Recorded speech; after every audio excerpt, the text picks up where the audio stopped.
وأنا ماشي بهالسوق شفت محل حلو عربي. طلعت هيك، يا لطيف اشتهيت الحلو. بس سألت قديش السعر. الكيلو ب45. يا لطيف، أنا الكيلو باكله بقعدة واحدة. شو بيشكي اليوتيوب؟ في كل شي. هاي فستق وهاي عجينة. ويلا نبلش. بنفصص الفستقات ومنقطعهن. نحط شوية مي وشوية سكر ونبلش نخلط. ومنود الورقات على الصينية، وهدول حتى ما نكبهم نطحشهم بين الورقات. وهاي الصينية يا دوب كلفت 6 يورو، نص كيلو. طبعا حيزيد عجينة مشان للمرة الجاية.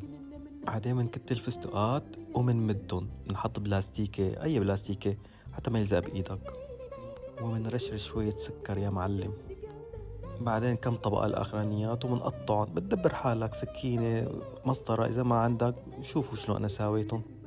بيجي وقت السقسة، السمنة حيواني على كيفك. وبعد ما حمينا الفرن على 250 بنرجعها على 150، ومنزت الصينية ومنستناها ساعة زمن. أو على المنظر بس يصير هيك شكلها بتسحبها من الفرن، فورا سقسها بالقطر. روحوا انتو صايمين.